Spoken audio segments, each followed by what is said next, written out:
Muito boa tarde a todos e a todas. Sejam muito bem-vindos e bem-vindas ao webinar Transformação Digital e Formação Profissional, que faz parte do ciclo de webinars subordinados ao tema Competências para o século XXI, inserido neste ano, que é o Ano Europeu das Competências. Este webinar, em específico, é promovido pelos Centros Locais de Aprendizagem da Universidade Aberta de diferentes pontos do país, nomeadamente de Abrantes, Ancião, Cantanhede, Porto de Mós, Meda e Sabugal, em estreita parceria com o Centro Nacional de Qualificação de Formadores do Instituto de Emprego e Formação Profissional. Pedimos a todos os participantes que tenham o cuidado de colocar o vosso nome e apelido de acordo com a inscrição que fizeram, para que possamos depois emitir a declaração de presença, caso seja solicitado. Após a intervenção do professor Arnaldo Santos, haverá um espaço para resposta a questões que os participantes podem colocar por escrito no espaço já, enunciado pela Sónia Valente, Questions and Answers, e não no chat, porque estamos com um pequenino problema, então, no chat. A sessão será moderada pelo Dr. João Lourenço, que passa a apresentar muito sumariamente, porque o currículo também é muito extenso. O Dr. João Lourenço é licenciado e pós-graduado em Sociologia pela Faculdade de Ciências Sociais e Humanas da Universidade Nova de Lisboa e é, desde março de 2016, coordenador de núcleo do Centro Nacional de Qualificação de Formadores dos Serviços Centrais do Instituto de Emprego e Formação Profissional, a quem passo desde já a palavra para dar continuidade aos trabalhos. Muito obrigada. Dr. João Lourenço, por favor.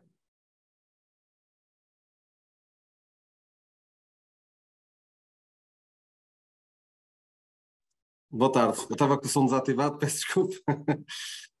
Boa tarde a todos. Obrigado a todos por estarem presentes, obviamente digitalmente, à distância. Como foi dito, o meu nome é João Lourenço, pertenço ao Centro Nacional de Qualificação de Formadores. Dizer também que o chat já está a funcionar, portanto a doutora Paula Valente estava a referir que havia um problema, mas já está resolvido. Eu vou fazer aqui uma introdução muito breve, até para deixar espaço para que o professor Arnaldo Santos, que é o nosso convidado de hoje, se faça ouvir, porque nós cativámos aqui este fim de tarde para o ouvir, e foi exatamente para ouvir que estamos aqui, mas também para dar tempo para que se responda às questões que poderão colocar no espaço das perguntas e respostas. O tal espaço foi indicado pela minha colega. Se calhar, antes de mais, até porque eu já reparei aqui nas mensagens que foram chegando, que há origem de algumas pessoas, se calhar explicar muito brevemente o que é o CNQF, o Centro Nacional de Qualificação de Formadores. Portanto, é o Centro Nacional de Qualificação de Formadores, situa-se obviamente no universo do IFP, está integrado no Departamento de Formação Profissional, e tem, no fundo, um leque de atribuições e competências que se resumem a duas grandes missões. A regulação do sistema de formação e explicação, portanto, no fundo, somos a entidade que atribui os famosos CCPs, os antigos capos de formador. Isto já é aqui uma grande parte do nosso trabalho, mas também tem como obrigação o desenvolvimento de ferramentas, instrumentos, mecanismos, que permitam o refrescamento e a atualização das competências pedagógicas e técnicas dos formadores, nomeadamente aqueles que atuam no Sistema Nacional de Qualificações. E apesar destes dois pontos estarem interligados, no fundo este segundo ponto, estão interligados porque no fundo tratamos dos formadores que entram no sistema e depois tratamos daqueles que estão já no sistema, portanto, dos novos e dos que continuam no sistema. É sobre esta segunda parte se vai fazer aqui alguma ligação sobre a temática que hoje vamos tratar. A transformação digital está cada vez mais a entrar na nossa vida com cada vez mais velocidade e tem alterado, de certa forma, o paradigma da formação. Isto porque a introdução destas características desta inovação tecnológica tem levado a algumas inovações pedagógicas que nós devemos estar atentos. Ela foi obviamente acelerada no âmbito do contexto pandémico, mas lança-nos aqui, mas já vinha a crescer, não tanto no habitat da formação profissional, mas, por exemplo, e estamos aqui com os colegas da Universidade Aberta, já era utilizada em grande medida no ensino superior.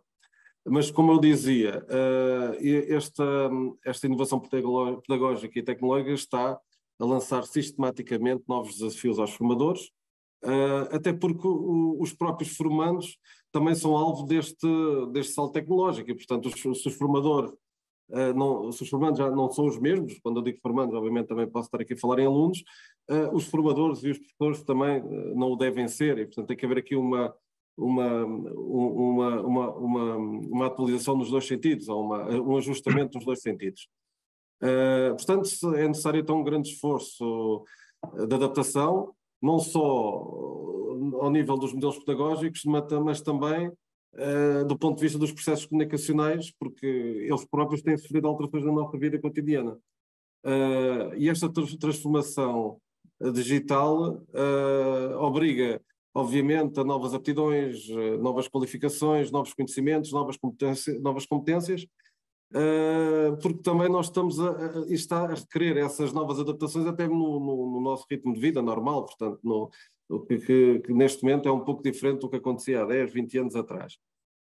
E depois, também há aqui outra questão que eu gostaria de salientar antes de passar a palavra ao nosso palestrante, é que se numa primeira análise as tecnologias podem nos ajudar na melhoria da relação ensino-aprendizagem, portanto no processo formativo, obviamente diminuindo distâncias, como se está a ver aqui neste nosso evento e eliminando algumas barreiras, há também o risco de sendo massificada, criar, obviamente, aumentar as desigualdades.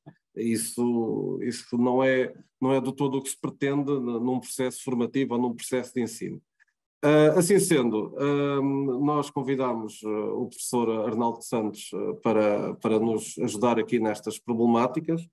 O professor Arnaldo Santos, para além de colaborar com a regularidade possível com o CNQF, a qual agradeço essa colaboração, eu tenho aqui um pequeno resumo vou ser muito rápido, obviamente que o professor tem um currículo bastante exaustivo, mas só muito resumidamente é professor auxiliar do Departamento de Ciências e Tecnologias da Universidade Aberta, desenvolve trabalho de investigação e desenvolvimento da área do Learning Organization, no desenvolvimento e humanização da tecnologia para formação e educação, na implementação da learning nas organizações, foi autor e coautor de 4 livros e de mais de 100 publicações científicas, incluindo artigos em revistas, comunicações em conferências, etc. Antes de abraçar a carreira académica, foi diretor de uma grande empresa de telecomunicações, onde desempenhou vários cargos, entre os quais se destacam a direção de formação da comunicação, da promoção e desenvolvimento de produto. Portanto, eu antes perguntava só ao professor, já agora dava-lhe as boas-vindas, mas se prefere que eu junte as perguntas todas e façam no final, ou se eu, quando tiver algum conjunto assim significativo, e se for oportuno, o interrompa e coloque-as, porque senão depois corremos o risco de ter aqui uma série infindável de perguntas, mas eu se calhar, se preferir, eu faço essa gestão e quando vir que está aqui uma oportunidade, faço logo um conjunto de perguntas, não sei.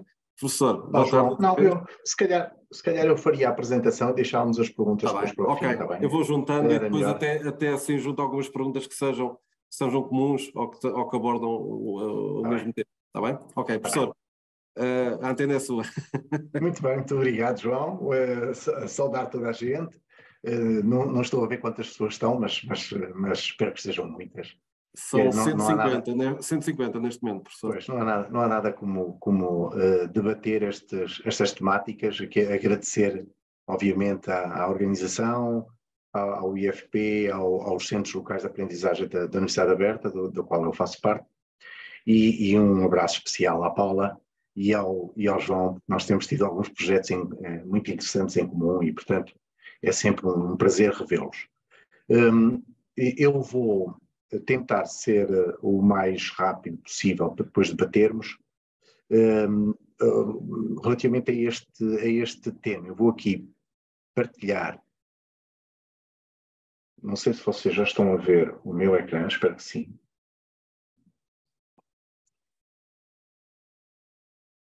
Podiam dizer-me se estão a visualizar o meu ecrã, certo? Sim.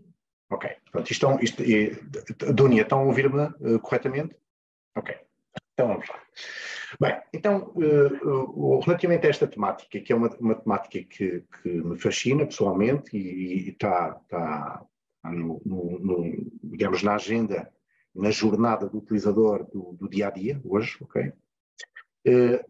Portanto, o desafio foi falarmos da transformação digital e da formação profissional. É exatamente estes dois temas que eu vou aqui trazer. E, portanto, decidi dividir aqui a apresentação em duas grandes áreas, digamos assim. Uma, falarmos da transformação no mundo digital, que é um bocadinho mais high-tech, ok? E a segunda, falarmos das Learning Organization. Portanto, a melhor tradução será as organizações que aprendem, ok? Eu vou falar com alguma terminologia inglesa, peço desculpa por isso, mas é completamente perceptível, penso eu. Bem, então, aqui para entrarmos todos no contexto e para ficarmos todos mais ou menos ao mesmo nível do que está a passar. Portanto, a primeira questão é o que é que está então a acontecer com a transformação de um mundo cada vez mais digital. Portanto, o nosso mundo é cada vez mais digital e não há nada que consiga contrariar isto. Okay? Portanto, isto é um caminho que apanhamos e já não dá para fazer volta atrás. Okay? Portanto, isto é mesmo para andar. Portanto, o que é que está a acontecer? Se vocês pensarem e olharem um bocadinho para a nossa volta, nós estamos a viver num mundo um bocadinho diferente. Ele é o chamado mundo conectado. Nós estamos conectados. Pela designação do mundo digital. Através do digital nós conseguimos conectar-nos de uma forma mais rápida e mais diversificada. Okay? Para o bem e para o mal. Aqui deixo este para o bem e para o mal para o fim, okay? Para estas discussões. Aqui vamos partir do princípio que estamos numa boa onda e estamos na onda da visualização da tecnologia e do digital como uma ajuda para o ser humano. E, portanto, se vocês olharem, nós temos no nosso dia-a-dia, são imagens obviamente representativas, nós temos no nosso dia-a-dia fenómenos destes, não é? Portanto, sobretudo para a geração mais jovem, ok? Jovem, atenção que digamos que é uma geração que já leva uns anos, ok? Portanto, mais ou menos aqui dos finais dos anos 90, 2000, 2010, por aí, é uma geração que está habituada ao digital e, portanto, o digital faz parte da própria pessoa. É um mundo onde o humano e a tecnologia já fazem parte um do outro, não é? Se nós olharmos, não é? Se virmos o Vaticano em 2005, as pessoas estavam lá e estavam com uma vela, ou estavam a ver praticamente o que estava a passar, e a mesma imagem, passado alguns anos, enfim, já está tudo a tirar fotografias no seu smartphone a tudo o que está a passar em termos da cidade do Vaticano. Podia ser num sítio qualquer, num espetáculo qualquer. Isto é, nós estamos ligados, temos tecnologia ligada a nós. É um mundo que liga pessoas com coisas e coisas com coisas. Portanto, não é apenas nós com outras pessoas, é nós com coisas e coisas com coisas. Se nós pensarmos no Internet of Things, nós estamos a falar de coisas a falar com coisas. E há aqui fenómenos que eu vou falar daqui um bocadinho que estão a acelerar este processo. Se olharmos para esta conectividade, nós temos um mundo de multitarefa dotado de multidispositivos. Não é? Portanto, nós, neste momento, já há muito ultrapassamos. O número de dispositivos é maior, neste momento, do que o número de seres humanos na Terra.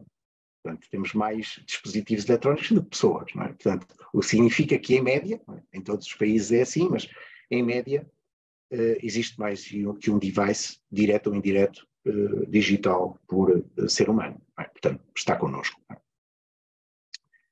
Outro dado curioso é este. Não é? Não sei se vocês já perceberam isto ou já tinham visto isto. Eu gosto de mostrar esta imagem, porque esta imagem eu hoje complementei com mais algumas coisas, que era o ritmo é acelerado, não é? Sem precedentes, reparem. O telefone, para atingir os 50 milhões de utilizadores, demorou 75 anos. O telefone, a Rádio 38, a TV 13 e assim sucessivamente. Se olharmos agora para o Twitter, já não chega a um ano, ok? E o Twitter não é dos mais famosos em termos de tempo de utilização para 50 milhões de utilizadores. Vamos a coisas mais rápidas, não é? Por exemplo, este, muito fresquinho. Então, neste momento, para atingir 1 bilhão de utilizadores, o ChatGPT fez-lo em 5 dias. Ok? Portanto, é só vocês verem o ritmo acelerado de mudança quando surgem funcionalidades, serviços, aplicações que as pessoas usam. E, portanto, nós temos agora um ritmo aceleradíssimo para a utilização de aplicações, sejam elas de cinema, sejam elas de apoio, sejam elas do que forem, desde que elas sejam aceitas pela sociedade em geral. Portanto, nós temos agora, em dias, com uma boa ideia, nós conseguimos atingir o mundo todo. Isto também só é possível, as pessoas esquecem-se um bocadinho da rede. Nós, por exemplo, estamos a fazer uma coisa neste momento impensável em 1990, quando eu tive o meu primeiro computador. E o João deve se lembrar disto também, não é? Em que nós tínhamos modems para ligar à internet a 9.600 bits por segundo. Okay? A ligação à internet era muito mais lenta do que hoje aceder só a ligação, do que aceder a um site com vídeos, etc. Portanto, o que significa que a rede está a ajudar-nos também neste processo. E não é só a rede física, não é, da fibra óptica, é também a rede móvel, o chamado wireless, não é? Portanto, que nos está a dotar de mobilidade. Neste momento, nós já evoluímos do 3G até ao 5G e já estamos a passar, a dar assim um salto para o 6G, ainda vai demorar este salto um bocadinho, está ali a imagem, ainda falta um bocadinho, okay? Não vai cair no precipício, vamos mesmo para o 6G, okay?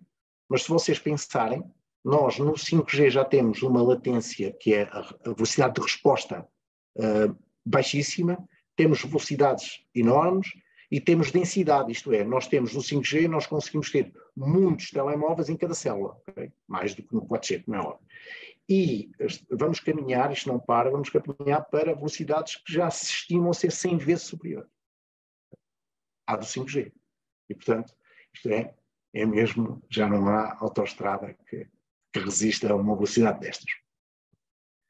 É um mundo onde há capacidade para utilizar enormes volumes de dados. Tendo estas redes e tendo aplicações feitas para o efeito, nós temos dados em grande, digamos, variedade e em número diferenciado do mesmo. Não é? Quando nós falamos em Big Data, nós devemos estar sempre a pensar no volume de dados, na velocidade, na variedade e na veracidade. Okay? Portanto, nós temos que estar sempre a pensar que os dados aos quais nós estamos a aceder devem ser o máximo credíveis possível. Portanto, mostra-me aqui outra imagem, que é uma imagem, são coisas banais que nós hoje utilizamos, mas que também eram impensáveis há uns 15 anos atrás, 20 anos atrás, que era nós temos acesso a uma aplicação aqui, por exemplo, o Fly Radar, e estarmos a visualizar o avião onde vai um familiar, um amigo, não é? A visualizar com detalhes onde o arranque, a chegada, etc. Portanto, é uma coisa também impensável. Isto é apenas um pequeno exemplo. Aqui o importante é percebermos que cada vez mais a informação vai estar na cloud, porque há rede para o efeito e porque há espaço em disco da cloud para o efeito. Cada vez mais vai estar menos nos nossos computadores pessoais e nos nossos servidores das nossas organizações e vai passar para a cloud, e a cloud vai cobrar por esse serviço, como é óbvio, mas vai garantir a segurança e o backup e a confidencialidade dos dados. Portanto, tem que ser a cloud quem presta esse serviço que garante isso. Portanto, temos aqui muitos dados. Outro dado curioso aqui também, não sei se já tinha falado com isto com a Paula naqueles nossos projetos, tínhamos visto isto, que é assim, eu não sei se vocês já viram, mas a maior companhia de táxis não tem nenhum táxi. E é quem ganha mais com o serviço de táxi. Não é? A Uber, a Bolt, são empresas, eu pus aqui alguns exemplos, são empresas que têm modelos de negócio completamente disruptivos face ao passado. Tudo isto promovido pela tecnologia. Não é? Portanto, a tecnologia é que garantiu uma coisa destas. Não é? Era impensável sem tecnologia. Se vocês virem, o Airbnb não tem casa nenhuma e é o que ganha mais dinheiro com o aluguer de casas. Portanto, que é uma coisa curiosíssima, não é? Portanto, podíamos pensar nisso também para a formação, não é? Portanto, também podíamos pensar para a formação. Mas outro dado curioso é, por exemplo, o WhatsApp. O WhatsApp garante todas as montes de comunicações síncronas e assíncronas e não tem uma rede de telecomunicações. Não é um operador de telecomunicações. Portanto, os negócios estão disruptivos. Nós não podemos pensar que a vida não evolui, o mundo não evolui do ponto de vista digital. Não evolui, portanto, ele evolui e está à vista esta disrupção digital em termos de modelos de negócio. É um mundo também onde o digital está a tornar-se cada vez mais real, não é? Já às vezes aqui difícil ver aqui a fronteira, não é? Em vários domínios, não é? Depois aqui 5, mas podiam ser outros, onde há uma nova geração de aplicações, não é? Que está a emergir, que torna difícil esta separação. Em que, por exemplo, se nós pensarmos em termos de realidade aumentada e realidade virtual, nós estamos em mundos que nos ajudam na chamada imersividade, que nos ajudam a entrar em contextos, coisa também impensável há uns tempos. Este fenómeno é um fenómeno que está a ser bastante estudado na parte que eu irei falar na segunda parte aqui desta apresentação. Não quero assustar também ninguém, mas isto também existe, não é? Portanto, é um mundo que utiliza as facilidades do sensing live, não é? Portanto, dos sensores, dos devices. Não é? Nós, por exemplo, o nosso telemóvel, o nosso smartphone, sabe mais sobre nós que nós próprios. Não digo do ponto de vista talvez emocional, mas do ponto de vista de registro, por onde nós andamos, o que fizemos, o que gravamos, o que fotografamos, o que enviamos, etc. Aí sim. Okay? Tem uma memória mais rápida e melhor que a nossa. Okay? É possível também já utilizar sensores, por exemplo, aqui eu estou por aqui alguns mais engraçados, não é? Mais fora da caixa, que sensores, por exemplo, para tentar ver o que é que as pessoas comem. Não? Também já é possível fazer isto entre muitos e muitos e muitos. Portanto, tudo isto, eu deixo aqui, eu depois partilho esta apresentação, isto está a ser gravado, não é, Dani? Portanto, depois partilho e vocês partilham com toda a gente em PDF. Depois, nós temos aqui um mundo onde as máquinas nos ajudam a pensar e a fazer. Atenção, eu não pus ali onde as máquinas nos substituem. Tive o cuidado de fazer isso. Isto dava outra apresentação. Aqui não há tempo para o fazer, mas obviamente estamos a falar da inteligência artificial e do seu boom que teve. Ela já existe há bastante tempo, mas ela teve agora um boom com a aplicação de ChatGPT que veio, digamos, despertar as mentes para o efeito. E, portanto, há aqui eu deixo aqui as definições para vocês da inteligência e da inteligência artificial. Não é? Portanto, sobretudo a segunda, que é aquela em que é uma ciência preocupada com máquinas inteligentes, máquinas que executam tarefas que, quando executadas por seres humanos, requerem inteligência. Portanto, elas vão aprendendo e vão executando essas tarefas. Portanto, elas aprendem com os dados que têm. Portanto, e hoje em dia, através da inteligência artificial, não temos apenas textos no ChatGPT, nós temos reconhecimento de fala, nós temos percepção visual, facial, temos tomadas de decisão, temos traduções, temos operações complexas de computação quântica, temos sistemas de suporte e de atendimento, temos sugestões de imagens, enfim. Portanto, a inteligência artificial permite-nos, mais uma vez, neste mundo de transformação digital, permite-nos obter esse tipo de informação. E, portanto, também deixo para muitos esta parte aqui do machine learning, não é? Reparem que o machine learning é um campo da inteligência artificial, não é? Que dá aos sistemas informáticos a capacidade de aprender. É exatamente o que este ChatGPT utiliza. Não é? Portanto, utiliza algoritmos de machine learning. Ele aprende de acordo com variedíssimas variáveis, os milhares mesmo. Por exemplo, o ChatGPT, ele aprende e vai, através da chamada inteligência artificial generativa, okay? Que é exatamente o que ele significa aquele nome, ele vai prevendo a próxima mensagem, a próxima palavra, ajudando o utilizador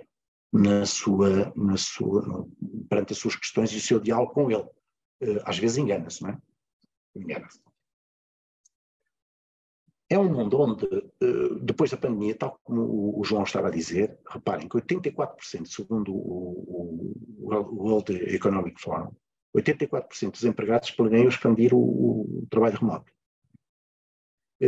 E espera-se que mais de 150 milhões de novos empregos ligados à tecnologia sejam postos no mercado nos próximos 5 anos.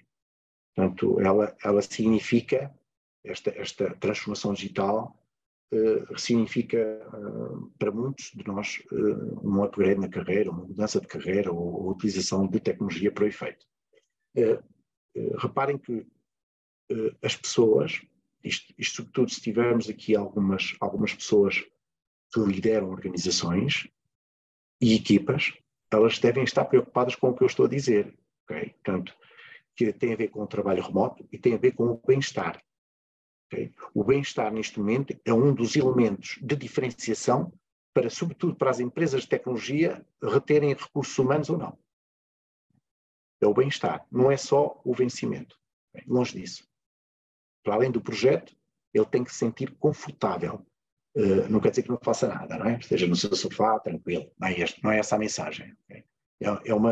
É uma mensagem em que temos que ter uma preocupação com o colaborador, com a pessoa que está a exercer as suas funções, e ela tem que ter o seu espaço próprio de bem-estar para o efeito. Eu deixo aqui algumas competências que estão a ser cada vez mais valorizadas neste contexto. Competências de literacia digital, de desenvolvimento de software, de análise de dados, de marketing digital, de cibersegurança, de pensamento crítico, raciocínio lógico, criatividade de inovação, comunicação digital e trabalho colaborativo, em princípio remoto. Isto é, são competências, para além da parte de skills, não é? Que estão aqui algumas, mas as soft skills são importantíssimas.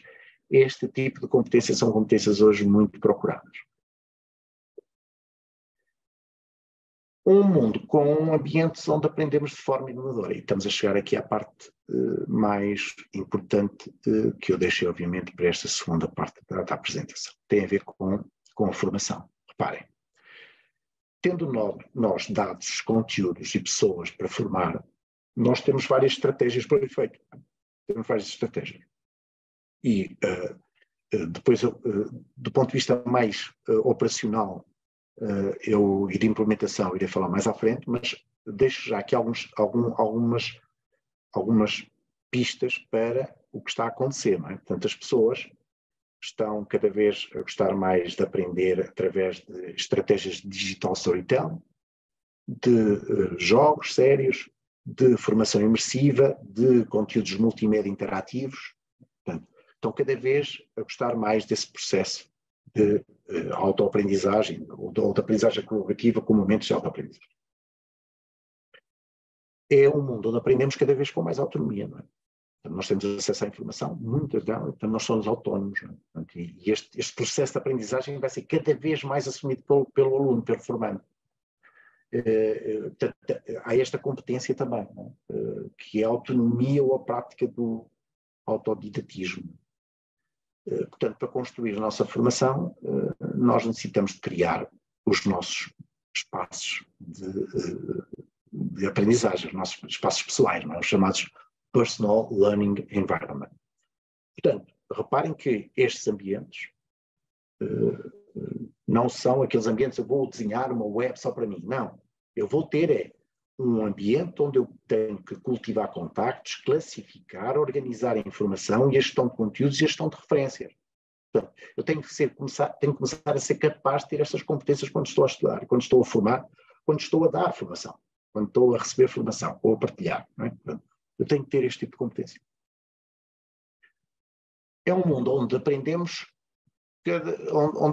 com emoção, temos que aprender com emoção, não é? Portanto, isto tem que ser emotivo, nós temos que sentir, temos que, para além dos objetivos pedagógicos e do interesse da formação, nós temos que emocionalmente estarmos ligados à formação. E para isso existem princípios, o Norman é obviamente o guru number one do mundo em termos de human-centered design, portanto, muito ligado ao Human-Computer Interaction, né? Portanto, a interação homem-computador, que faz com que nós sintamos um mundo como nosso, e isto seja uma experiência de vida, seja ela uma experiência de um serviço de formação, um aplicativo, um sistema de computador. Portanto, ele tem que estar desenhado para o efeito. Isto é, quando nós estamos a preparar um ambiente formativo digital, nós temos que ter estes cuidados. Nós temos que ter cuidado. Eu até vos digo mais, temos que ter cuidado na cor que utilizamos, nos espaços que criamos, nas formas como os fazemos, sendo no Moodle, sendo num PowerPoint, nós temos que ter esse cuidado. Né? Temos que ter esse cuidado. Porque tudo isso conta, tudo isso apela à emoção. A Conceição Lopes, que é uma professora que eu admiro muito, da Universidade de Aveiro, da parte da comunicação, deixou-nos uma mensagem importantíssima que tem a ver com a chamada dimensão humana da tecnologia, a humanização tecnológica ao serviço da educação e da formação. É um tema que devem, para quem quer estudar e é mais da área das humanidades, é um tema fascinante. É um tema fascinante, que não está suficientemente investigado. Tem a ver com a humanização tecnológica. É perceber qual é o efeito do multimídia, do digital na parte humana em si, da parte da pessoa. Portanto, e ela, obviamente, aponta-nos para as chamadas Learning Organization, okay? Portanto, que é as organizações que aprendem. E é exatamente isso que me traz aqui para a segunda parte. Ok, o que é isso de uma Learning Organization? O que é isso de uma organização que aprende? O que é que eu preciso de fazer para a criar? Não é? Portanto, neste início, uma Learning Organization, por definição, é uma organização que consegue criar, adquirir, interpretar e transferir e reter o conhecimento. E modificar o seu comportamento por razões de negócio, de competitividade e refletir o novo conhecimento no seu próprio contexto. Portanto, é uma organização onde há liberdade para aprender, onde há liberdade para ensinar, onde há liberdade para partilhar informação, onde há liberdade para a aquisição de conhecimento, seja ele explícito ou tácito. O explícito que é aquele que é mais conhecido, não é? E o tácito que é aquele que é mais informal, que é uma competência a aprender pela experiência. O Nonaka tem a sua espiral, que eu apresento aqui para depois também deixar aqui algumas pistas de investigação. O Nonaka é um guru nesta área das Learning Organization e sobretudo do conhecimento organizacional, e ele apresenta aqui uma espiral da passagem do tácito para o explícito, do explícito para o tácito, etc. Portanto, aqui importante é perceberem, numa Learning Organization, as pessoas têm a possibilidade de aprender e de ensinar, de partilhar conhecimento. O Garvin aprofundou estes temas e definiu as cinco atividades principais, do inglês os building blocks, ok? São os blocos de construção. E, portanto, ele diz que para aprender, e isto deixa-nos aqui também algumas pistas, para aprender nas organizações, obviamente com o digital ou não, nós aprendemos pela resolução de problemas de forma sistemática, aprendemos com novas abordagens, aprendemos com as experiências passadas, aprendemos com os outros e aprendemos transferindo conhecimento. Okay? Portanto, há aqui várias formas de aprendizagem e de partilha do conhecimento, e são estes os blocos principais que o Garvin apresenta para o contexto de uma Learning Organization. Ele vai mais fundo um bocadinho e diz-nos que a estrutura de trabalho é dividida em 3 componentes de base, que são chamados 3 M's de Garvin. Okay? Não sei se a maioria daqui conhecia, eles são conhecidos para quem estuda estas coisas, que é o Meaning, o Management e o Measurement. Portanto, o conceito, a gestão e a avaliação. Isto é, uma organização precisa de começar com uma boa definição sobre o que a formação pretende, qual é a formação que ela pretende obter para si mesma. Quais são os objetivos? Portanto, isto tem a ver com o conceito, com o que é que se pretende. Depois, tem que haver gestão. Não é? Então, aqui gestores de formação, muitos, não é? Portanto, é necessário uma gestão e planificação do processo de formação, não pode ser ad hoc. E depois tem que se avaliar. Tem que se avaliar, não só pedagogicamente, mas também avaliar mais variáveis, por exemplo, a envolvente, avaliar a eficácia, não é? E se tivermos isto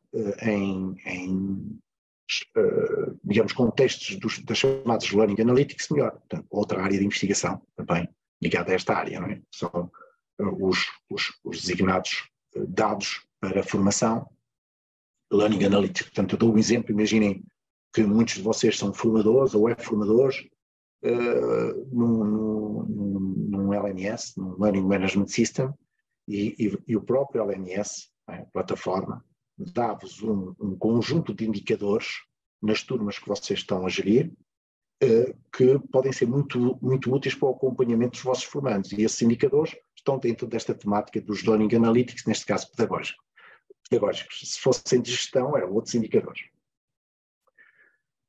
Isto não é brincadeira nenhuma, não só nas entidades, obviamente, de educação, não é?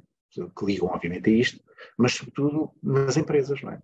Reparem que, se nós olharmos para índices bolsistas, eu apresento aqui um dos maiores, não é? o Dow Jones. O Dow Jones apresenta 3 grandes variáveis para avaliar uma empresa, do ponto de vista económico, do ponto de vista ambiental e do ponto de vista social. E no ponto de vista social está lá a Learning Organization, okay? Com um determinado peso. Isto é,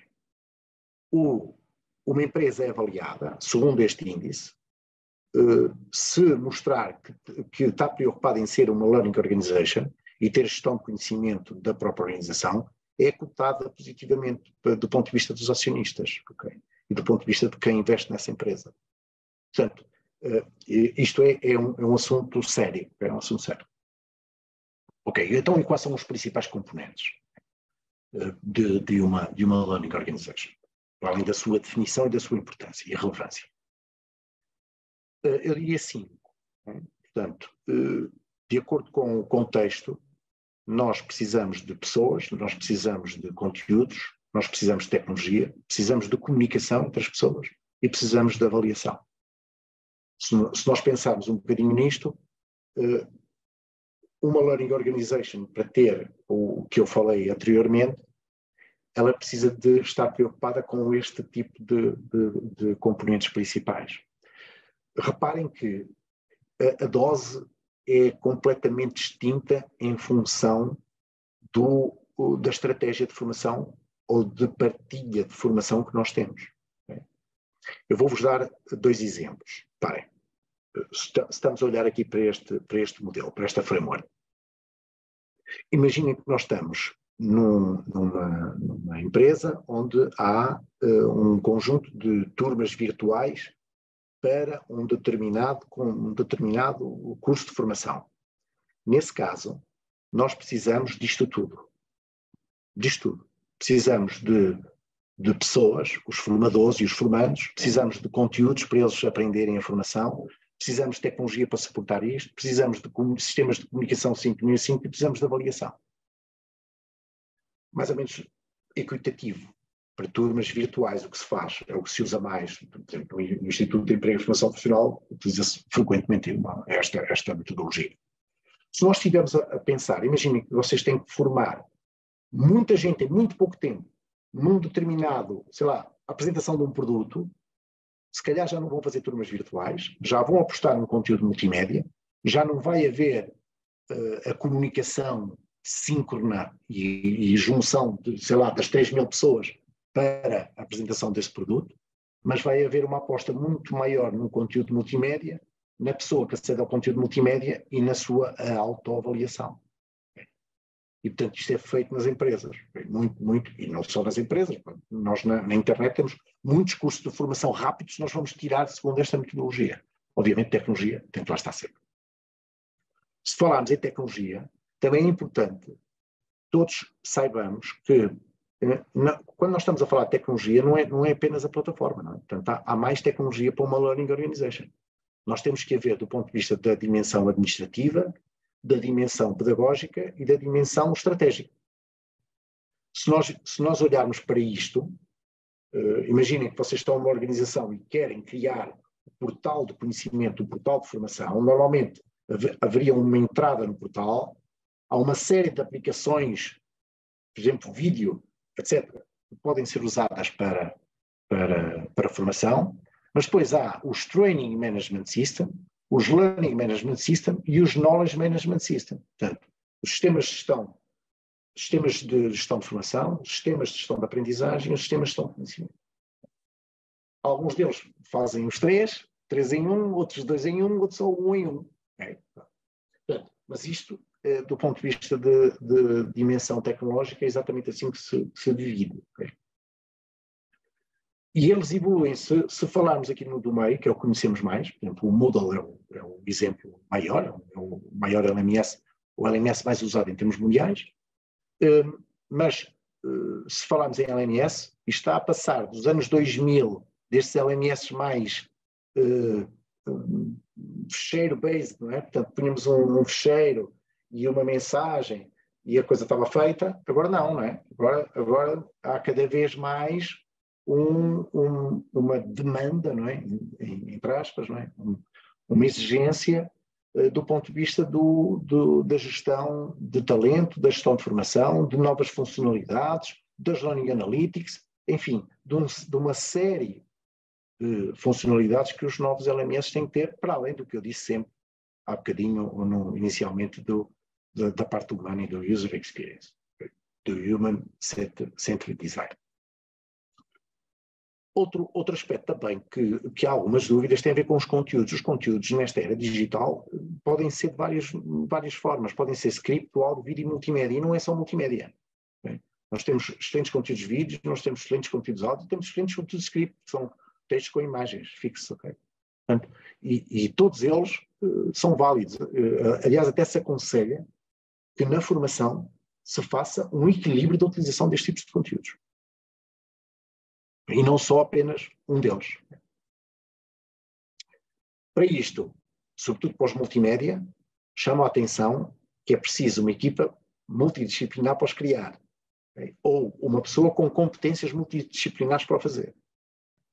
Portanto, não é só o detentor do saber. Nós temos que ter especialistas em programação, isto é uma formatada de programação multimédia. Quando eu digo especialistas em programação multimédia, portanto, nós estamos aqui a alguns cursos que têm conteúdos que são muito bem feitos e não são programadores nenhuns. Portanto, utilizam linguagens de programação, de linguagem de autor, que são fáceis de utilizar e nas quais se constroem excelentes conteúdos multimédia. Mas, para além disso, é preciso que ele tenha também alguns conhecimentos de comunicação. Muitos não têm, mas pronto, era melhor que tivesse, mas tem que ter conhecimentos pedagógicos. Isto é uma exigência do ponto de vista da construção de conteúdos interativos multimédia. Tem que ter os conhecimentos pedagógicos de base para o fazer, porque senão não sabem o que é uma sequência de aprendizagem, não sabem o que é marco pedagógico. Portanto, há aqui um conjunto de informação que tem que ser assimilado. E por falar em conteúdos, os conteúdos são diversificados, não é? Portanto, há aqui vários, eu já falei há um bocadinho, mas se vocês olharem, nós temos, para além do conteúdo de vídeo, da apresentação, nós temos os tais serious games, são aprender jogando, né, jogos sérios. Nós temos Context Aware for Learning, que é, eu entro numa formação imersiva, né? Eu posso fazer a representação 3D de ambientes que tenho que aprender e eu, pelo Immersive Learning, eu consigo aprender. Eu tenho uma que é muito usada, que é o Digital Storytelling, que é aprender e ensinar contando histórias. É também difícil, não é fácil de conceber, mas quando são bem feitos são fabulosos do ponto de vista de resultados pedagógicos.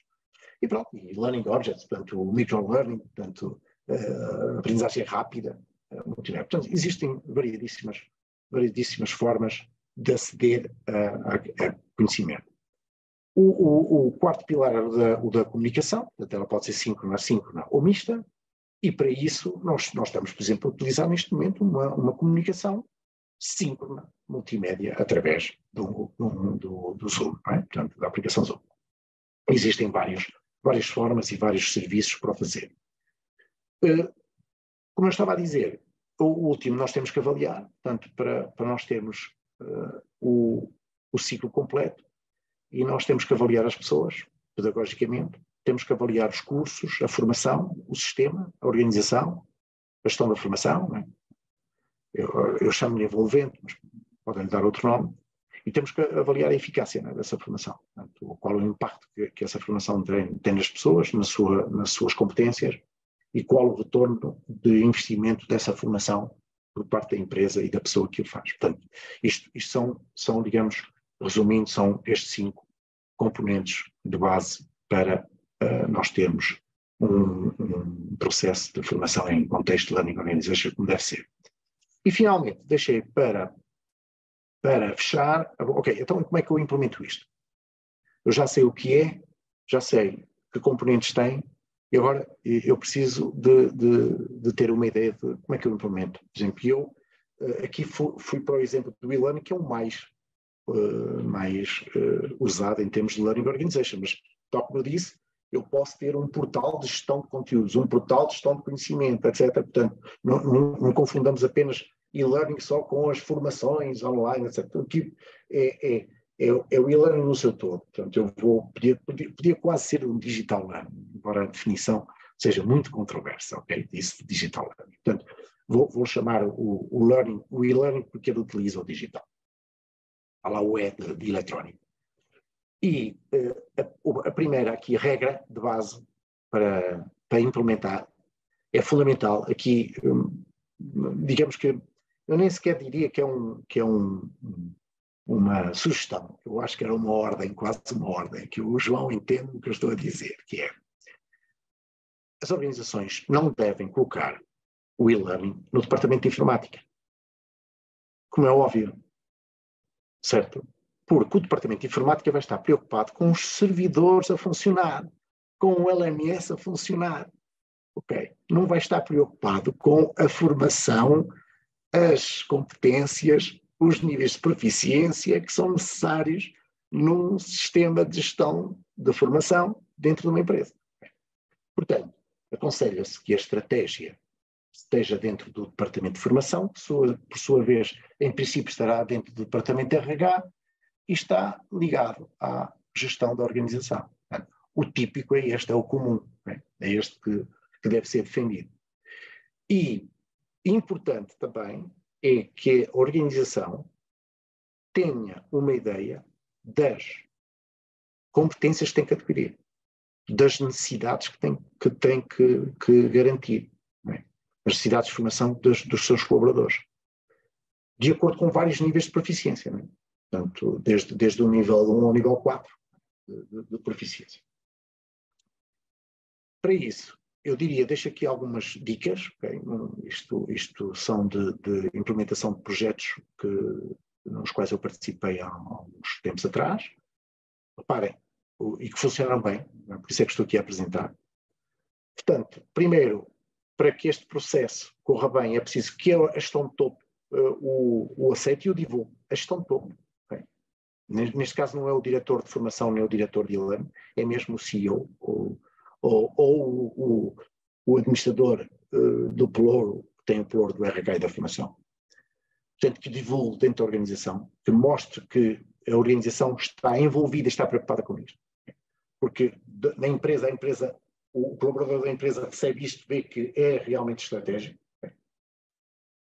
Depois deve selecionar qual é a equipa de gestão destes tipos de projeto e definir a ideia e os objetivos do projeto em si, o nome e quais são os objetivos. Deve definir processos ligados a isto e quais as funções que estão inerentes a este processo. A definir o processo e organigrama das funções da gestão, da formação, da gestão do e-learning na organização que é o que estamos aqui a falar. Não é? Deve selecionar as tecnologias e os serviços que vai usar. Portanto, selecionar a plataforma, as plataformas, os sistemas, deve assegurar o serviço de apoio administrativo e pedagógico e assegurar o serviço de manutenção e gestão da solução. Eu chamo a atenção para o serviço de suporte administrativo, que muitas vezes é esquecido. Ele é fundamental, é tão importante quase como o formador. Quando o formador está a garantir, obviamente, o serviço pedagógico, ou o formador ou o professor, é bom que tenha um serviço administrativo ligado ao e-learning e que entenda do digital em si, não é? Da informática em si.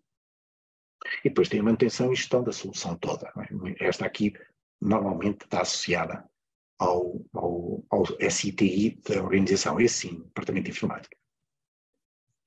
Depois deve selecionar a formação e os conteúdos, portanto, tal como eu disse, identificar as necessidades de formação, selecionar os cursos necessários e identificar e criar conteúdos digitais para estes cursos. Reparem, em vez de fazermos formação ad hoc sem qualquer sentido, devemos seguir estes princípios, porque se seguimos estes princípios, é meio caminho andado que essa formação seja bem sucedida, porque ela é necessária. Não é? Depois executa-se o projeto, avalia-se o projeto e mede-se o impacto do projeto. Portanto, isto aqui já é mais standard, né, para a parte final da formação. Portanto, deixaria esta mensagem e terminaria por aqui. Espero que não tenha gasto o tempo todo, João. Deixo esta mensagem porque é uma mensagem forte aqui do poeta, né, o Doran, de a arte de ensinar e aprender é a arte de assistir à descoberta. Então, nós estamos todos aqui a aprender e a ensinar e a descobrir. Okay? Pronto. Já agora, já mando aqui um print screen, já de hoje, a tecnologia já permite fazer isto, não é? Portanto, fazer um print screen e agradecer já com a equipa que estava, quando o João estava a falar. Ok. E já agora deu para ver que ainda tenho de ter aqui alguma preparação para falar online, que ainda mexo muitas mãos, ainda tenho alguns vícios da formação presencial. Tenho que eliminar. Bem, foi muito útil, aliás, como se esperava. Eu penso que, aliás, viu-se pela participação, portanto, não houve uma debandada, até pelo contrário. Começámos com 150 e fomos sempre a subir até aos 170 pessoas a assistir, portanto, não sei se eram as mesmas, mas quero acreditar que até não houve nenhumas desistências e à hora que está a decorrer este webinar é muito interessante o número se ter mantido. Eu tenho aqui algumas questões que foram, uma delas até é para mim, mas eu tive a oportunidade de responder diretamente à pessoa, mas depois se tivermos tempo também posso referir. Mas eu se calhar selecionava aqui, algumas são comentários, mas eu selecionava aqui 3 ou 4. Portanto, viva professor Arnaldo, portanto aqui é o GERNO e PCA. Podemos ter melhores tecnologias e os mais simplificados processos alguma vez concebidos, mas se não tivermos as pessoas com competências para as executar, tudo é inútil. Concorda com esta afirmação? Portanto, isto é pedir um comentário. Eu não sei se o professor quer que eu faça as questões e depois... Não vou respondendo, é melhor uma a uma, está bem, João? Vou respondendo assim. Ok, exatamente. Depois torna-se mais difícil interativo. Preparar, exatamente, até porque eu estou a ler a forma como está escrita. Exato, é mais interativo. Aqui do José Arnaud. Eu aqui agradeço ao José Arnaud a questão, é uma questão pertinente. Não concordo com a parte do inútil, não é? As pessoas devem aprender. Tem a ver um bocadinho com a mensagem que eu aqui deixei, não é? Repare, o facto de não conhecer uma determinada ou não dominar uma determinada tecnologia, do meu ponto de vista, deve fazer com que essa organização se empenhe na formação das pessoas para adquirir primeiro o conhecimento tecnológico para depois utilizar. Não é? Portanto,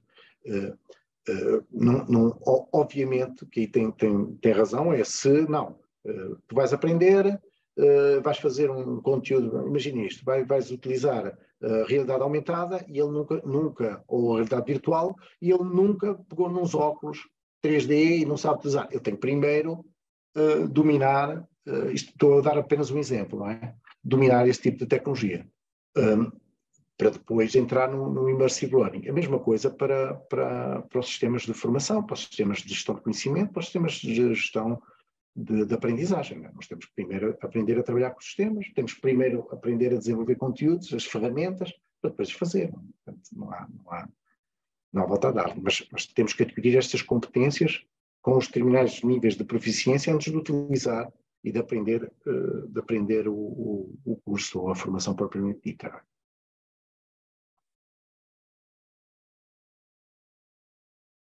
João, tinha posto o silêncio, porque eu ainda estou aqui a recolher algumas questões que chegaram no final da apresentação.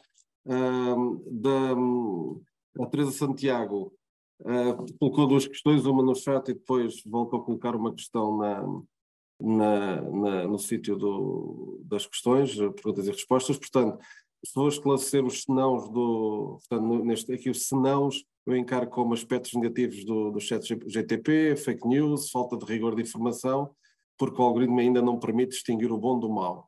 E já agora aproveito, porque é da mesma pessoa, se calhar aqui juntava duas questões, apesar de serem diferentes, 5G e a questão ética do aumento de consumo de energia para ganhar alguns segundos. Pergunta se é eticamente problemático. Portanto, este é da Teresa Santiago. Portanto, duas questões, uma que tem a ver com as questões relacionadas com o algoritmo e o chat GPT e fake news, ou seja, a falta de rigor de informação. Vamos começar pela segunda. A parte da tecnologia de rede, 5G e 6G, não é? Portanto, está muito ligado, obviamente, às soluções de telecomunicações e aos operadores de telecomunicações. É uma preocupação, e eu conheço bem, não é? Conheço bem, embora já não esteja a trabalhar num operador. Há uma preocupação, acreditem que há uma preocupação sempre ambiental e de sustentabilidade ambiental por parte dos operadores. Okay? Obviamente, este tipo de rede tem maiores exigências em termos de consumo, em termos de equipamento, mas elas não vão para a frente se, isso é garantido, não é? Se o que eles causam do ponto de vista de prejuízo humano, esses processos são obviamente todos controlados superiormente, não é? Sobretudo em nível da Comissão Europeia e da União Europeia, não é? Portanto, é um processo, digamos que, eu diria irreversível, não é? Irreversível também, não me parece. E quando fala de segundos, isto está de tal ordem que nós vamos ter, aqui para algumas soluções, nós neste momento não estamos a usar ainda, não é? O exemplo claro é o do Immersive Learning, porque ainda não, a largura de banda ainda não permite esse processo completo, não é? Mas nesse processo vai ter aqui um impacto importantíssimo, porque vai permitir que ele seja eficaz a todos os níveis. Portanto, é um processo de avanço da rede que é como uma computação quântica, não é? Portanto, chegou e o processo vai acelerar como era desde o início dos anos 90, quando eu falei do modem, e agora já não falamos em megabits por segundo, nós falamos em terabits por segundo, em milhões de bits por segundo. Isto leva-nos para a primeira pergunta, que tem a ver com a problemática do ChatGPT. Está muito up to date, não é? Está em cima das notícias do dia a dia.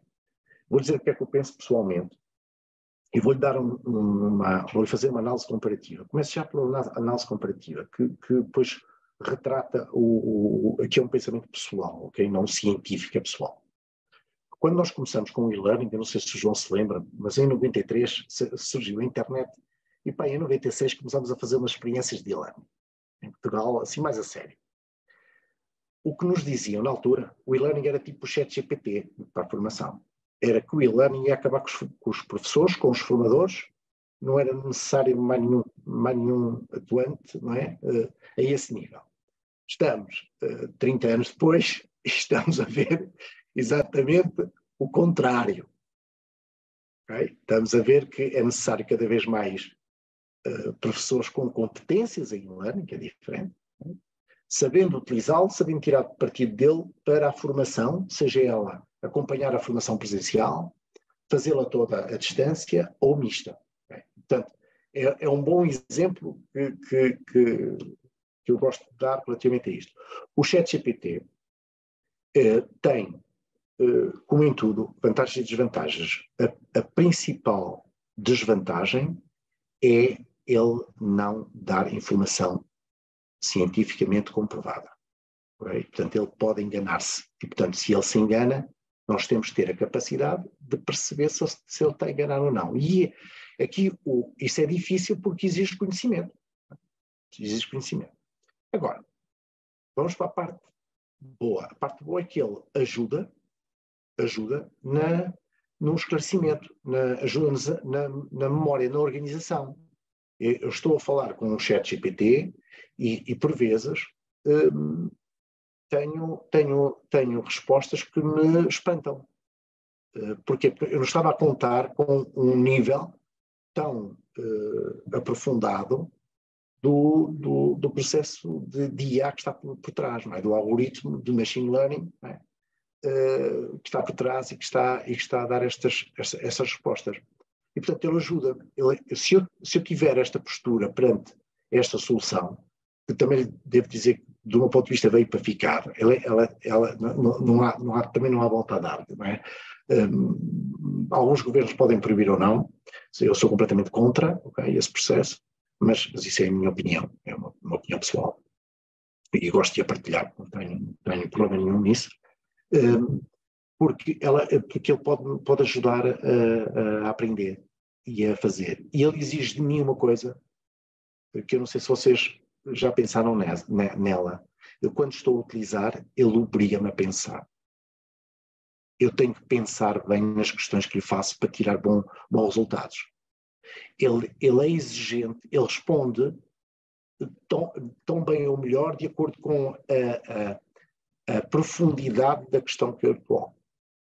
Portanto, é um processo também que me parece irreversível e que eu recomendo que utilize eficazmente, né? E que tenha sempre o cuidado, aqui para a Teresa, agradecendo das questões muito pertinentes, tenha o cuidado sempre de verificar, de ver. Há aqui um ponto grave, como estava a esquecer do ChatGPT. Neste momento, o mais grave que não está solucionado, vamos ver como é que vão resolver isto, não existe um mecanismo automático neste momento para comprovar que aquilo foi feito pelo ChatGPT, o que é péssimo para quem está do lado de cá a ver, por exemplo, trabalhos de alunos que fizeram com recurso a isso. Dá para desconfiar, mas se ele for suficientemente inteligente e conhecedor, ele pode dar a volta ao texto também. Portanto, podíamos entrar aqui na ética, se calhar é melhor não entrar, não é? Porque isso, enfim, o aluno que copia também eticamente também é muito reprovável, não é? João, força. Okay. Uma outra questão, portanto, agora são duas questões eu se calhar juntava aqui, bem, vou fazer uma por uma, portanto, agora aqui uma série de um participante anónimo, não quis identificar. Isto aqui pede, eu penso que em parte a sua apresentação também falou nisso, mas se calhar só repetir, sistematiza as competências de aprendizagem requeridas, portanto, depois dá aqui alguns exemplos: autonomia, disciplina, conhecimento da web, capacidade de síntese. Portanto, no fundo, pede para sintetizar as competências exigidas de aprendizagem. Eu penso que deve ser a aprendizagem utilizando estes suportes. Agora, e a seguir também de um anónimo, aqui uma pergunta que me parece também bastante importante. Eu já agora junto estas duas para sermos mais rápidos. É learning fora de uma estrutura empresarial para um grupo de formandos? Ou seja, posso ser formadora, é uma anónima, portanto, a título individual. Portanto, eu acho esta pergunta interessante. Se pode ser formadora a título individual, ou seja, pergunta se sem uma estrutura traz, se é possível, obviamente, eu sei a resposta, digo já sim, mas se calhar passava aqui, como são duas perguntas mais rápidas, as respostas juntava. Eu respondo e o João corrige-me. Pronto, relativamente às competências, eu acho que elas estão aqui, não é? As principais, foi o que falámos, ok? São as principais. Se alguns de vocês quiser ter um emprego rápido e quiser rapidamente, se estiver desempregado ou se quiser mudar de vida, há aqui algumas competências, se as adquirirem rapidamente encontram emprego. Eu talvez diria que o desenvolvimento de software, a análise de dados e a cibersegurança são diretos. Okay? A empregabilidade não é 100%, é 110% se isso existe. Ok? Pronto. Portanto, há aqui uma série. Não esquecer aquilo que estava a dizer. Não sei o nome da pessoa, mas estava a dizer. Você entrou aí numa parte de soft skills, são importantíssimas, que eu não pus aqui de propósito, porque eu estava aqui mesmo na parte digital, mas há soft skills, a criação de empatia, por exemplo, é uma característica hoje muito valorizada por parte dos departamentos de recursos humanos para ter pessoas nos seus departamentos. Relativamente ao e-learning, é completamente fazível você investir e ser uma empreendedora e ser uma formadora de e-learning. Okay? Portanto, isso, enfim, não vejo como. Do ponto de vista de processo e de estratégia de implementação, até tem aqui algumas dicas, não é? Portanto, a única coisa que varia é que você não tem um departamento de RH, nem tem um departamento de formação, não está no departamento de formação específico. Agora, há determinados requisitos para o processo. Portanto, que eu deixaria aqui para o João responder aqui mais eficazmente do que eu, do ponto de vista de requisitos processuais para o efeito, se é que quer certificar a formação, certo? Sim, eu se calhar não ocupando muito o tempo, até porque a temática não é essa, e porque tenho aqui também algumas questões que me foram feitas diretamente relativamente ao e-formador, nomeadamente, foram 3 ou 4 perguntas, vale a pena identificar quem as questionou, quem as colocou.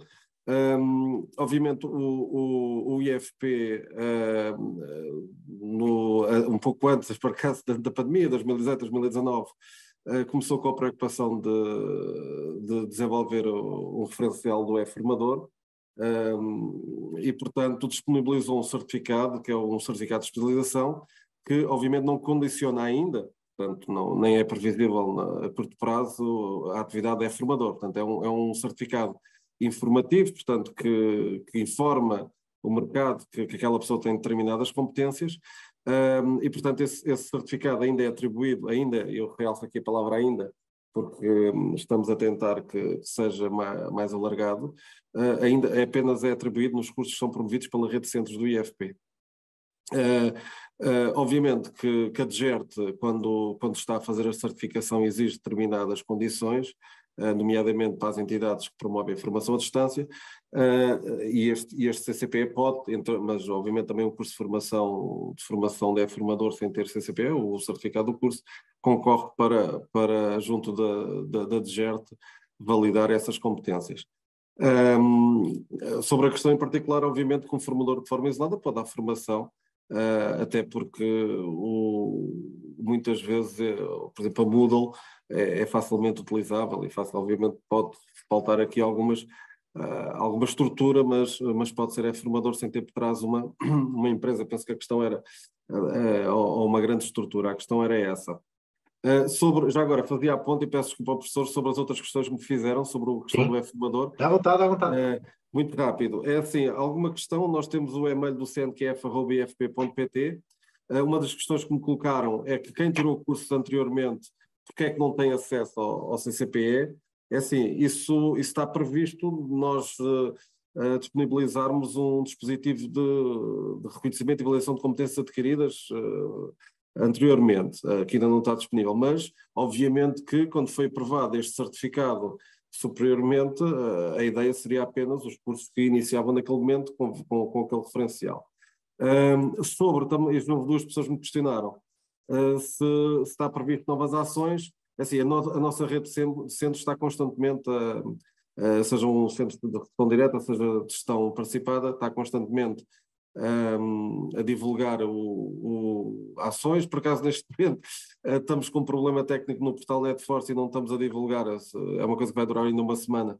Tive hoje uma reunião sobre isso ainda, mas neste momento a lista das ações de formação contínua não está disponível, mas contactando o CNQF pelo e-mail, nós poderemos fazer essa, e dizendo em que região é que quer fazer a formação, poderemos dar essa informação. Temos também um atendimento telefónico todas as manhãs, portanto estejam à vontade para nos contactar, mas os centros, portanto o que eu sugiro é que contactem também os centros da vossa região, que com regularidade promovem ações do E-Formador. E já agora aproveito, estando aqui o professor Arnaldo, temos também um referencial que não tem tanta execução, porque ainda é muito novo, que é a produção de conteúdos e-learning, que no fundo é quase uma continuação do referencial do E-Formador. Mas isto, se calhar, fica para outro webinar sobre o assunto, que veremos para ver. Sim, esse é para falarmos noutro. Alongar muito aqui, até porque já vamos aqui com alguns minutos depois da hora marcada. Portanto, já eliminei aqui algumas questões. Já agora vou aqui então de outro participante anónimo.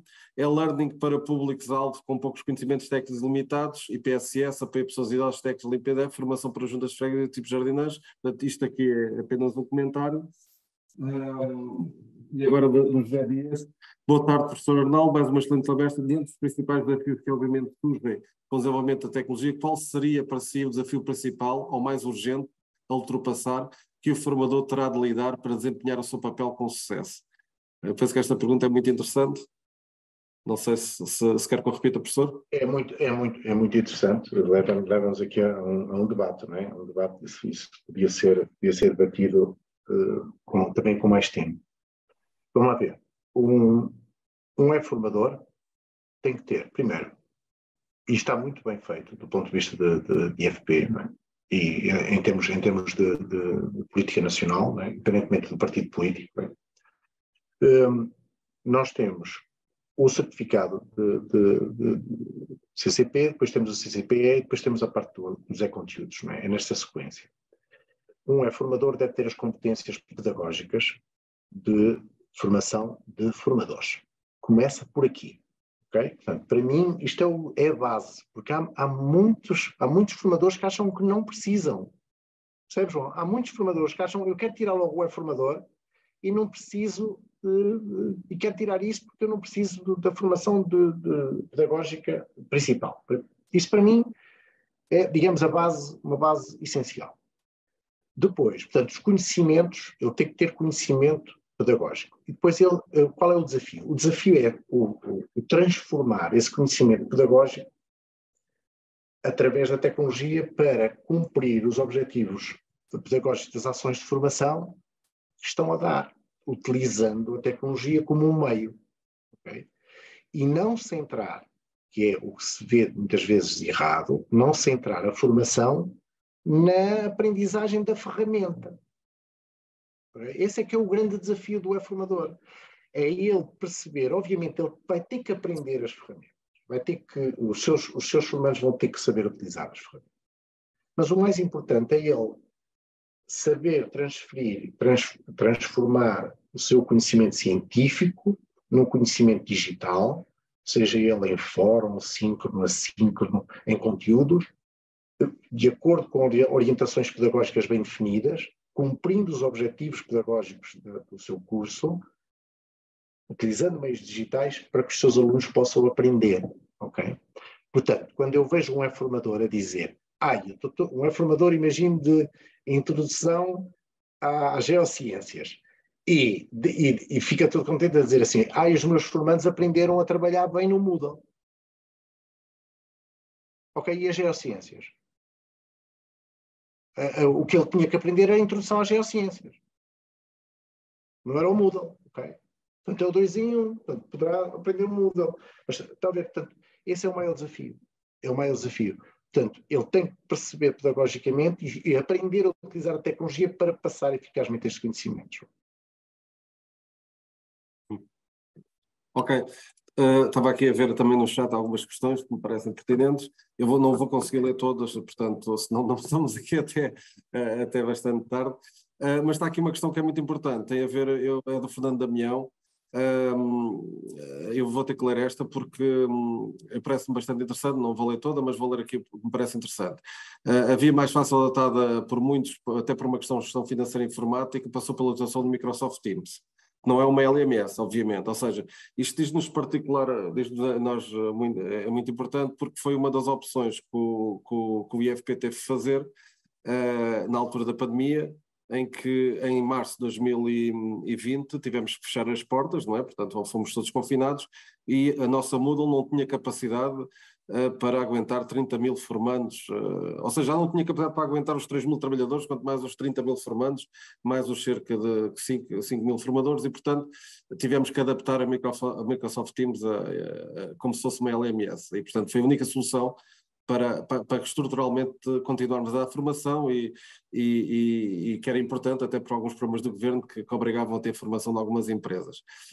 Depois, perca ainda pela ausência de uma série de facilidades, o Fernando Damião ainda está a falar da Microsoft Teams e depois, pronto, faz aqui algumas considerações, mas resumidamente, que plataforma LMS considera como mais viável no que refere à vertente financeira e tempo de aprendizagem, / adaptação e com possibilidades de evoluir? Portanto, a pergunta no fundo é esta, que eu acho bastante interessante e tinha que fazer esta, nem que fosse para terminar. Tenho aqui mais outras questões, nomeadamente o R. Mendonça, que faz aqui uma boa reflexão, mas se calhar terminava com esta e vamos primeiro a esta, podemos estar mais um bocadinho, até às 8h30. Vamos primeiro a esta. Aqui, se nós estivermos a falar temos de saber do que estamos a falar. Se quer uma plataforma de e-learning, os chamados Learning Management System, estão pedagogicamente orientados para a gestão pedagógica da formação, não há dúvida nenhuma que você deve optar por um LMS e, neste momento, eu optaria por o LMS Moodle, ok? Ele está a evoluir, o LMS Moodle tem grandes vantagens do ponto de vista pedagógico, tem outra grande vantagem que tem a ver com o preço, não é? O preço é muito simpático, às vezes até gratuito, não é? Tem evoluído, tem a desvantagem de ter sido um software que nasceu open source, portanto foi uma pessoa deste mundo digital que ofereceu ao mundo esta plataforma, e ela vai evoluindo, não é? Vai evoluindo com do meu ponto de vista aqui, opinião pessoal, com uma grande limitação, que é a parte da interação. Okay? Portanto, a parte da interação, o tal Human Computer Interaction, é o grande calcanhar daquilo do Moodle. Okay? Portanto, e tem outras plataformas que, obviamente, a esse nível dão 10 a 0. Okay? Dou só um exemplo, por exemplo, a Blackboard, and so on. Há várias. Mas o Moodle eu recomendaria. Se nós estamos a falar de plataformas de comunicação que se conseguem adaptar para a formação, nós temos o Teams, o Microsoft Teams. Não é? Portanto, o Teams não é uma plataforma de gestão de conhecimento, de gestão de formação, é uma plataforma de comunicação. Ela nasceu para a comunicação em equipas, ok? E as coisas, quando nascem, para o efeito principal, é exatamente para isso, ok? Portanto, o processo é exatamente o processo de gestão de comunicação em equipa, ok? E digamos, é uma adaptação. Agora, reparem que se nós estivermos a falar se pensar no Learning Analytics no Teams, você tem muitas limitações, não consegue adquirir. Não é? Tem uma vantagem do ponto de vista, talvez, de interação, tem uma vantagem do ponto de vista de integração com os ambientes Microsoft, mas para determinados processos pedagógicos, o Teams não tem essa funcionalidade. Uhum. Ok. Eu penso que, não sei se, Paula, já estamos aqui um pouco adentrados na hora, não sei se isto levará-nos aqui, as questões já começam também a ser, de certa forma, repetidas, e algumas considerações, se calhar terminávamos por aqui. Portanto, a previsão era terminarmos às 8. Nós vamos continuar com esta série de webinars. Agradecer imenso ao professor Arnaldo Santos, foi muito positivo. Isto vai ser gravado no YouTube da Universidade Aberta, portanto poderão depois rever a apresentação.